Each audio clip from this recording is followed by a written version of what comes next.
Audio Jungle। নমস্কার, আমি অনন্যা। আজ চলে এসেছি একদম ঘরোয়া পদ্ধতিতে দই কাতলার রেসিপি নিয়ে। আমি এখানে 3 পিস কাতলা মাছ নিয়েছি, তাতে নুন আর হলুদটা ভালো করে মাখিয়ে নেব। এবার ফোড়নের জন্য নিয়ে নেব 1/2 চামচ জিরে, 4-5টা এলাচ, শুকনো লঙ্কা আর তেজপাতা। আর পেস্ট করার জন্য নিয়ে নেব 1 চামচ মৌরি, আদা, রসুন, কাঁচা লঙ্কা, কাজু বাদাম আর 1 চামচ পোস্ত। আর 2টো মিডিয়াম সাইজের পেঁয়াজকে আমি গ্রেট করে নিয়েছি। এবার কড়াইতে তেল গরম হলে একে একে মাছগুলোকে ভেজে নেব। আমি এখানে মাছগুলোকে বেশি লাল লাল করে ভাজবো না, 2 পিঠে হালকা লাল রং ধরলেই আমি নামিয়ে নেব।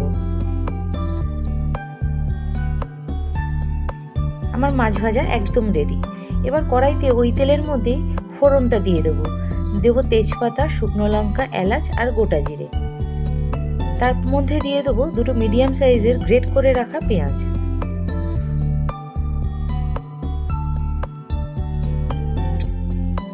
মনে রাখবেন, আমি কিন্তু এখানে পেঁয়াজটাকে পেস্ট করিনি, আমি কিন্তু গ্রেটারে গ্রেট করে নিয়েছি।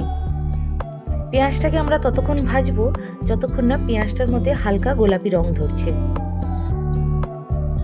পেঁয়াজটার রং পাল্টালেই এর মধ্যে দিয়ে দেবো 1 চামচ আদা আর রসুন পেস্ট। আদা রসুন পেস্টটাকে দিয়ে ভালো করে পেঁয়াজ আর আদা রসুনটাকে কষিয়ে নেব। ততক্ষণ কষাবো যতক্ষণ না পেঁয়াজ আদা রসুনের কাঁচা ভাবটা কেটে যাচ্ছে। এবার দিয়ে দেবো স্বাদ মতো নুন আর স্বাদ মতো চিনি। এবার ভালো করে মিশিয়ে নিয়ে 3 থেকে 4 মিনিট মশলাটাকে কষিয়ে নেব।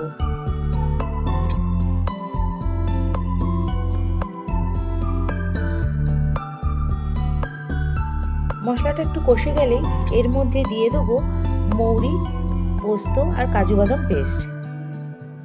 এটাকে দিয়েও ভালো করে আমি মশলাটা কষিয়ে নেব।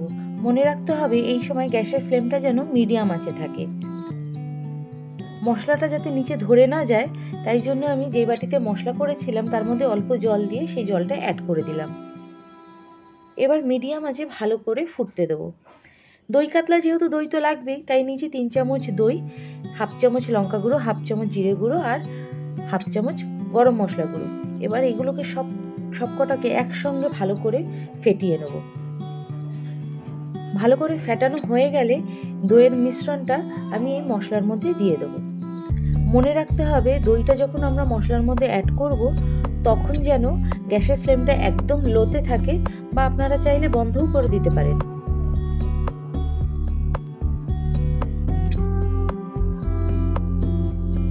এবার ভালো করে দইটাকে মশলার সঙ্গে মিশিয়ে নেব। এবার 2 থেকে 3 মিনিট মশলাটাকে ভালো করে কষিয়ে নেব যতক্ষণ না তেল বের হচ্ছে। দেখুন আমার মশলাটা থেকে অলরেডি তেল বেরোনো শুরু হয়ে গেছে। দেখুন তেল বেরোচ্ছে কত সুন্দর। এবার আমি এর মধ্যে দিয়ে দেবো কিছুটা কড়াইশুঁটি। আমি এখানে কড়াইশুঁটি দিলাম অবশ্য, তবে আপনারা চাইলে এটাকে স্কিপও করতে পারেন।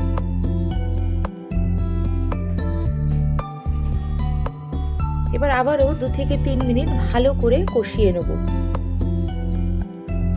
এবার 2 থেকে 3 মিনিটের জন্য ঢাকনা দিয়ে দেবো। ঢাকনা খুললেই দেখুন কি সুন্দর মশলা থেকে তেল ছেড়ে গেছে।